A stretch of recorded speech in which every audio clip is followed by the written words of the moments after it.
Hi. Okay, so our last video, we went ahead and I showed you how to cast on using double point needles, and then I did 3 rows here already, and I'll do more until our next segment when we do the start doing the heel. But I'm going to go ahead and show you, if you want to use double points or cables, circulars, how we can do that. Now I have 2 size needles. I have the bigger size and then I have the size 7, just like I did on here, because I want them to be uniform. And the reason I did that is because I'm only using one to cast on, and then I will knit with the other one. So once I get them cast on, then I change to the size 7 anyway. And I do have the other size 7 needle. The 7 says Rejoice. These are the new needles that my husband bought me, and I'm really excited about them, the Mindful Collection. And so I'm using those today. And we have the bigger one says Exhale. Okay, so I'm going to go ahead, and I like it to be a center pull, so let me fix my yarn. It was coming off the outside, and I kind of just slide that under there. So I'm going to put my working yarn to my right because I'm right-handed. I'm going to take about 36 inches. That seems like about right for a 48. And we're going to just cast on 48 stitches. And I'm going to do 1, 2, 3. The same thing we did with the double points. You hold. Let me start that again because you might not have watched that one. So I hold it so that my working yarn is coming from the right, from my pointer finger, and the tail is coming over my thumb. And then I grab the yarn and I hold those 2 tails with these 2 fingers, which means then I have a little sling. It's kind of like a slingshot. I'm going to put my needle under it, hold it with my index, and then what you see is you have 2 pieces of yarn coming from each finger. On the first side, we want to gather it under the farthest string and then over and pull it through the closest string. So basically we're ignoring this string on our index finger. So let's do it again. We're going to come over, grab our yarn, and pull it through. We've basically just knit on 2 stitches. And so we're going to do it again. Over, through, under, over, through, over, under, through. And then we're going to cast on, ooh, got that kind of cocky wampus. I'm going to cast on, basically what I'm going to do is 24 stitches, and then I'm going to use a stitch marker to mark the center of my 24 stitches so that I'll know where to pull, and that just makes it easier. You won't have to count again then. So let's see, we have 2, 4, 6, 7, 8, 9, 10, 11, 12, 13, 14, 15, 16, 17, 18, 19, 20, 21, 22, 23, 24. Now, this is where I'll go ahead and I'll put my stitch marker. And then I'm going to do 25 on the next side because we want to be able to make a seamless join. And so you always add 1 more than what you're supposed to cast on. So let's do 1, 2, 3, 4, 5.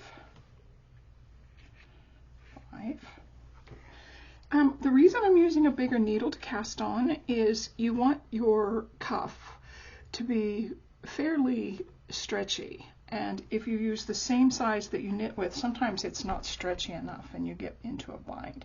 So we have 2, 4, 5, 6, 7, 8, 9, 10, 11, 12, 13, 14, 15, 16, 17, 18, 19, 20, 21, 22, 23, 24, 25. Now, let me tell you, if you're using a DK yarn, you may want to cast on more stitches. I'm doing the 48 because I'm using a heavier yarn, and so if you're doing DK, you might want to cast on more, might want to cast on less. There's a little bit of a formula with the socks that we're making. If you measure around your ankle at the widest part, if it's 16.5 or 6.5 inches, sorry, if it's 6.5 inches around, you'll cast on 40 stitches. If you have 7 3/4 around your ankle, you'll cast on 48. And if you have 9 inches around your ankle, then you'll cast on 56. So the one I'm making is for my mom, and so I've cast on 48. And I think I did the extra one. Let me count. 2, 4, 6, 8, 10, 14, 16, 18, 20, 2, 4, 5. Okay. So I used this, I put my stitch marker here so that I knew where the exact center was, because we want to have a front and a back of our sock, especially when we're working with double points like this, or when we're working with circulars like this. So this is my halfway point, and I will start to pull out my needle until it is basically right there. Okay, so you don't need this anymore, and when you knit it will eventually fall off, or you can just take it off since you already have your center determined. So I'm going to take mine off. The next thing you want to do, so I actually want to go ahead and put my size 7 needle on because I'm going to start knitting, and my cast on is fairly loose, which makes it nice. And that will make it a little more stretchy when this sock is put on. It won't be as tight around the top. Sometimes if you use the same size needle that you're going to knit your sock with, especially the cuff down, it will get just a little bit tight and a little bit harder to get on. Okay, so I'm going to pull all of my strings kind of out. And I'm going to lay my needles and my cables down. But what I want to make sure and do, let's pull all of our strings, there we go, that way. So what you want to make sure and have, you want to make sure all of your nubs are going in the center like that, because you don't want to twist this. If you twist it, you're just going to be making a Mobius, and a Mobius is a cowl that's off-centered. So we don't want to do that. And then once we have that situated, and you're going to check this a couple times while you're knitting, we're going to pull all of our stitches up towards the top of our needles, because what we want to do is we want to take our 25th stitch on this side, and I'm just going to pull it because it's just easier to do, and I'm going to lean it over my other side needle, and I'll pull it just a little bit tighter.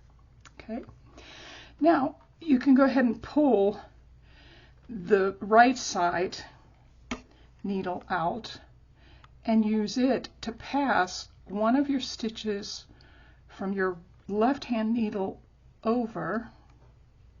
Okay, and then we're ready to go. We're ready to knit. And you can actually, I need to count again to make sure. I have 2, 4, 6, 8, 10, 12, 14, 16, 18, 20, 22, 24. Okay, looks good. So for me, I try to keep all of this yarn kind of in my hand. It helps with the tension. It's not a necessity, but it does help. You also want to make sure that your tail end is out of the way and that you're knitting with your working yarn. So I'm going to do a knit 2, purl 2 ribbing. And I'm going to go 1, 2. And then we're going to purl.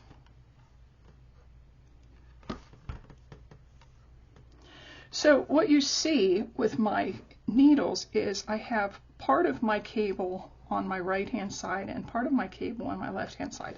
Now this is, when I usually knit socks, I do 2 at a time, and I do them on either a 32-inch cable or a 40-inch cable. This is a 24. Altogether this is 24 inches, so it's a little bit smaller than I usually work with, but it is workable to do a 24-inch cable. And this is called the magic loop. And why it's the magic loop we will find out as we go along. Let's go ahead on this first needle and do our knit 2. Pull our yarn forward and do a purl 2. And back, and we do a knit 2. And then a purl 2.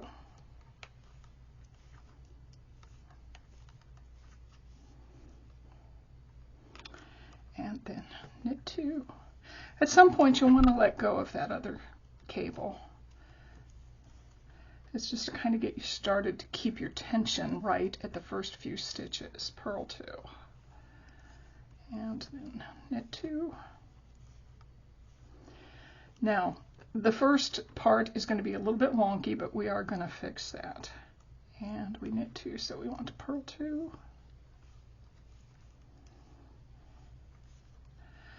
Knit 2,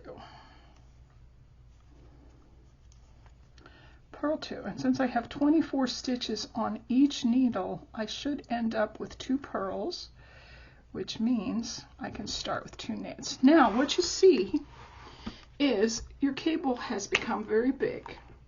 I do want to warn you, do not pull, because invariably someday you'll pull the wrong needle and all of your work will be off of the needle and you'll be lost.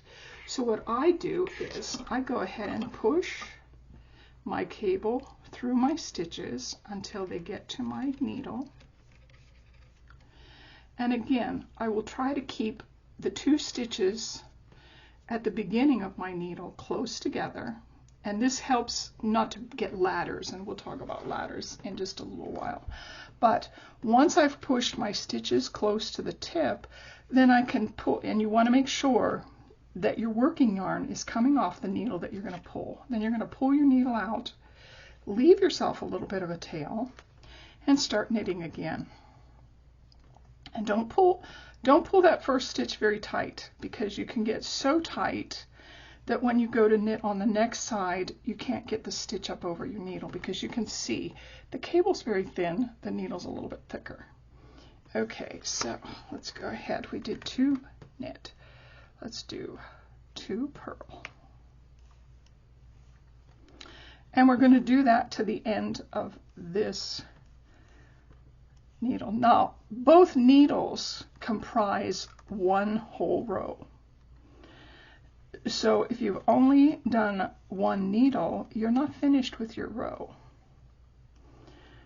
And I'm going to show you how you can determine that. So let me get to the end. I'm not putting this on fast forward while I knit, because some of you are knitting with me. And if you've already done this and you're a fast knitter, or you've already done this, go ahead and skip ahead to the next part. I'm good with that. But I am slowing down on this for people who have never knit with circular needles or who have never knit socks. So we're going to go just a little bit slow through this tutorial. Pretty much all of these tutorials on socks. Oops, I split it. Don't want to split it. Causes friction later, causes problems later. And then we'll end up with a pearl, 2 pearls. Okay, so I'm going to push that needle up just a little bit, and I'm going to push this needle.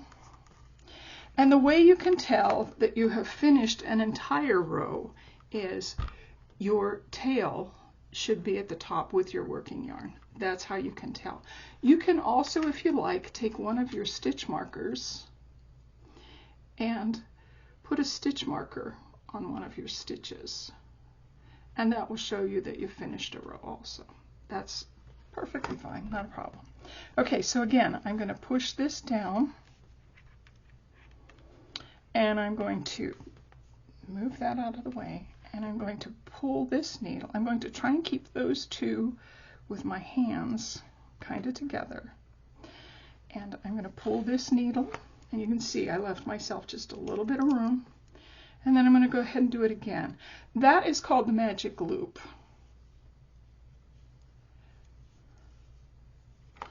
So let's go ahead and finish the next needle, which will only be half of our row.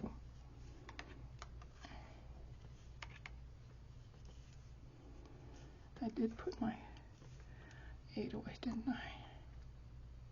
I love these needles because they already have the number, how big your needle is on the side. And so I don't have to get out my needle sizer to make sure that I've gotten the right needle out or put away. And I do, so I'm good. I put my bigger needle away. And I'm using size 7. If you're using a DK, you might be using a smaller needle than I am. The next thing we need to talk about is if you want to make just a little anklet, you will only do your ribbing for about anywhere from 3. Oh, see what I did? I knit with my, so I'm going to have to unknit. I will show you a little bit of unknitting, then I'll stop this until I get back to it. So unknitting, I will find the stitch beneath the stitch that I've knit, put it on my left hand needle, and then pull that thread. That would not be the first time that I've done this, and pull. Now, because this is a pearl, you have to find your nub, put your needle up through your nub. You know, I would suggest, and this is something that no one taught me when I was learning how to knit, but I would suggest get some waste yarn, something from a project that you've finished, and practice, cast on 20 or 30 stitches and knit a few, and then accidentally on purpose in the middle of your knitting drop some stitches. And I think I do a video showing you how to pick those up. Because once you're comfortable dropping stitches and fixing mistakes, this kind of thing won't bother you anymore. It's just another part of knitting. And that's how I look at it. I don't worry about it anymore. Okay, I'm going to go ahead and pause this until I get to the other end, and I'll be back. Okay, I'm back. I went to the end of my needle, and you can see I haven't completed a whole row because there's my tail and there's my working yarn, so I do have to work back through the other side. But I want to show you something, and I'm going to show you why some people have a hard time with circular needles. I'm going to put my stitch marker to show where my middle is, and then I'm going to pull until it's all closed up. Now that's where my middle is, and that's where I will separate it again. But so many people try to knit like this with circular needles, and you can't do it. There's no way you can do it. You'll get frustrated. Your knitting will be just off. Your tension will be terribly tight. You'll have a hard time getting your yarn around. So that's why we do what we call magic loop. And the magic loop just entails making sure that some of your cable is on each side while you're working. So there's my center. That means I have 24 stitches on each side, and I'm going to go ahead and push because I don't want, let me pull just a little bit more, separate them. And so if you do it this way, if you keep your yourself a little bit of cable on each end, then you can maneuver your needle just a little bit better. And I'm going to go ahead and start my next row with you, or my next needle with you, and then I will let you go ahead and do it yourself. So again, as I pull my needle, I leave a little bit on this side, and then this part gives me flexibility to go ahead and knit without my yarn becoming too tight. So if you've been having a problem with circular needles, that could be your problem. You may be trying to not use our magic loop. So go ahead, and the other thing is just go ahead and practice with double points or with circulars. If you don't practice piano, you don't become good at it unless you're a savant. And a lot of things that we do, no matter what we do, whether it's at a job or a craft, a lot of times if we don't practice, if we don't keep doing it, we don't get what we call muscle memory build up. And so as you build up muscle memory, these things become easier. Practice brings on a little bit ease of doing our craft. So I would suggest just taking some time. Don't feel like you're in a hurry to get anything made. If I teach you a new stitch, take your time. Take a day or two to just do nothing but practice that stitch, and pretty soon it'll become second nature. You won't even have to think about it. And that's why you'll see me. I have lots of excess yarn from other projects that I keep. So if I'm learning something new, a lot of times I'll grab one of these. I won't grab my good yarn until I've practiced. And I will go through a pattern and see what's new, and then I'll practice a stitch until I'm sure I have it. Then I'll get my good yarn out and I'll work with it.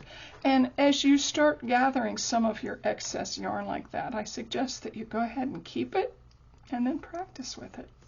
Okay, so I have finished 2 whole rows. I hope you have too. And I am going to make just an ankle sock with mine. And I will meet you back next time for our next session. And I'm hoping they're not going to be as tight as that. I'm going to go ahead and meet you back here next time. And the next time we will do the heel flap. We'll do the heel flap with double points, and we'll do the heel flap with circulars. So, okay, I hope you've enjoyed this. I will see you back here next time. Thanks for joining me. Bye-bye.